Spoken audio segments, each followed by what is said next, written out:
La tragedia en Moab. Soy Ruth, una mujer moabita que conoció el dolor y la pérdida, pero también la redención y el amor. Todo comenzó cuando me casé con Mahlón, hijo de Noemí, una mujer judía que, junto con su esposo Elimelec y sus hijos, llegó a Moab en busca de refugio de la hambruna en Belén. Al principio, la vida parecía estable. Mi esposo y yo construimos un hogar juntos, junto a mi cuñada Orfa y su esposo Kelión, el otro hijo de Noemí. Sin embargo, la felicidad pronto se desvaneció. Primero, Elimelec, el esposo de Noemí, falleció. La tristeza se asentó sobre la familia, pero no habíamos llegado al final de nuestras pruebas. Al poco tiempo, tanto mi esposo Mahlón como Kelión también murieron, dejando a Noemí, Orfa y a mi viudas en una tierra que ya no se sentía segura ni prometedora. A pesar de la desesperanza que compartíamos, Noemí decidió regresar a su tierra natal, Belén. Nos pidió a Orfa y a mí que nos quedáramos en Moab, que volviéramos a nuestras familias para encontrar nuevos maridos y empezar de nuevo. Orfa, entre lágrimas, tomó la decisión de regresar, pero yo no pude hacerlo. Sentía que mi lugar estaba junto a Noemí. En ese momento, le dije a Noemí las palabras que cambiarían mi vida: donde tú vayas, yo iré; donde tú vivas, yo viviré. Tu pueblo será mi pueblo, y tu Dios será mi Dios. Era una promesa no solo de lealtad a ella, sino también de fe en un futuro que no podía ver. Mi vida en Moab había terminado, ahora caminaba hacia lo desconocido, con la esperanza de que Dios tuviera un plan para nosotras. El camino a Belén y el nuevo comienzo. Noemí y yo emprendimos el largo camino de regreso a Belén. Era un viaje agotador, pero más que el cansancio físico, lo que pesaba sobre nosotras era el dolor de lo que habíamos perdido. Durante el trayecto, veía a Noemí sumida en su tristeza, y aunque yo también sentía la carga del duelo, mi decisión de acompañarla me daba fuerzas. Sabía que el camino sería difícil, pero no me arrepentía de haberme quedado con ella. Al llegar a Belén, nos encontramos con un pueblo sorprendido. Las mujeres murmuraban entre ellas, reconociendo a Noemí, quien había partido años atrás con una familia completa, pero que ahora regresaba con las manos vacías. Ella, cargada de dolor, pidió que ya no la llamaran Noemí, que significa placentera, sino Mara, que significa amarga, porque sentía que Dios la había tratado con severidad. A pesar de las dificultades, la providencia divina comenzó a mostrarse de formas inesperadas. Era la temporada de la cosecha de cebada, y había una costumbre en Israel que permitía a las viudas y a los extranjeros recoger las espigas que los segadores dejaban atrás. Así que le pedí permiso a Noemí para ir a los campos y trabajar para nosotras. Con humildad y esperanza, fui a los campos sin saber lo que me esperaba. Cada espiga que recogía representaba nuestra subsistencia, pero también era un acto de fe, confiando en que Dios nos proveería. No sabía entonces que Dios ya estaba orquestando algo más grande para nuestras vidas: el encuentro con Booz. El campo en el que terminé recogiendo espigas pertenecía a Booz, un hombre respetado y adinerado, que también resultaba ser pariente de la familia de Elimelec. No sabía quién era Booz, pero pronto descubrí su generosidad y bondad. Un día, mientras trabajaba en el campo, Booz se acercó a mí y me habló con una amabilidad que no esperaba. Había escuchado de mi lealtad hacia Noemí y mi decisión de dejar mi tierra para cuidar de ella. Booz me dijo que continuara recogiendo en su campo y que no me preocupara por mi seguridad, ya que había dado órdenes a sus trabajadores para que me protegieran. Me sentí profundamente conmovida por su consideración. No esperaba tal bondad, especialmente siendo extranjera en su tierra. Era como si Dios estuviera mostrándome un destello de su plan a través de Booz. Cuando regresé a casa esa noche y le conté a Noemí lo que había sucedido, vi cómo su rostro se iluminaba por primera vez en mucho tiempo. Ese hombre es uno de nuestros parientes cercanos, uno que podría redimirnos, me dijo. En ese momento, entendí que Booz no solo había sido bondadoso, sino que tenía un papel importante en nuestra historia.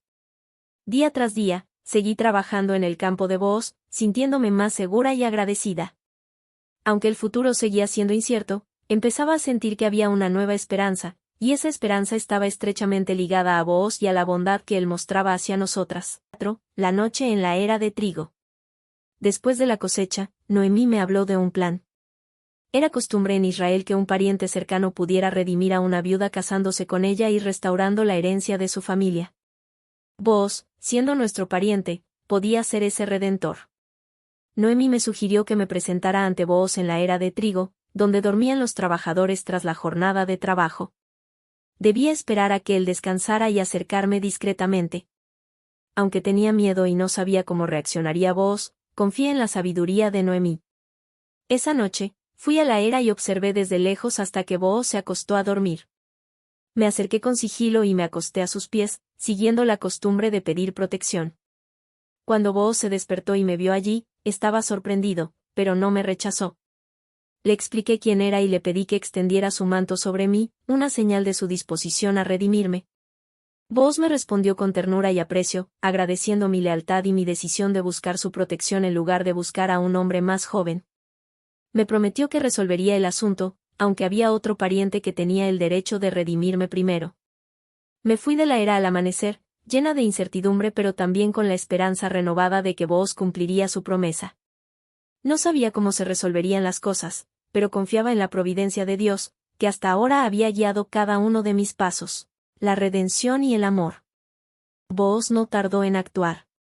A la mañana siguiente, se dirigió a la puerta de la ciudad, donde se llevaban a cabo las transacciones legales, y habló con el otro pariente que tenía el derecho de redimirnos.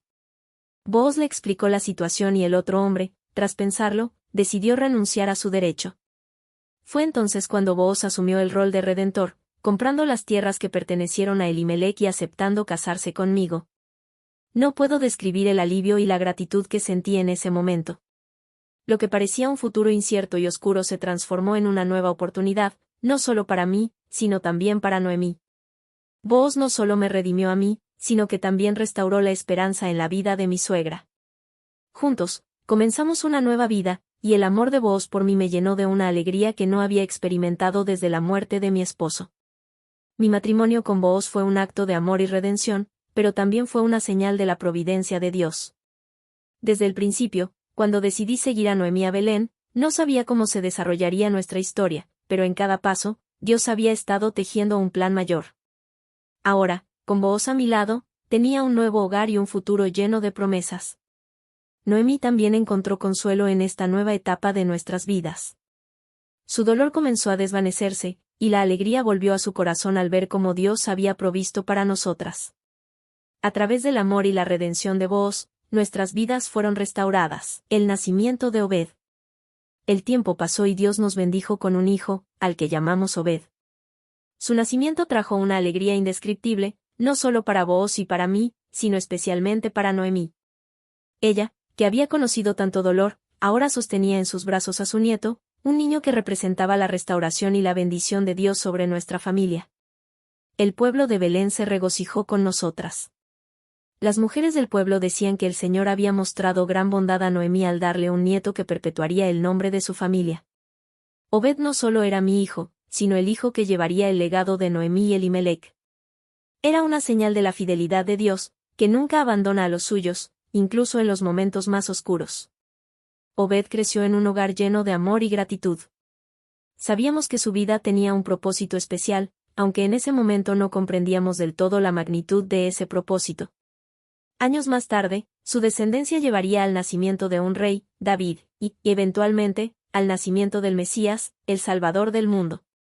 Al reflexionar sobre mi vida, me doy cuenta de que todo lo que sucedió, cada pérdida, cada decisión, formaba parte de un plan más grande.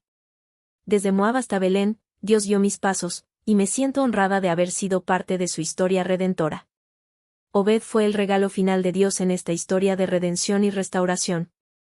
A través de él, la promesa de esperanza y bendición continuaría para generaciones futuras. Dios había sido fiel con nosotras, y siempre lo sería.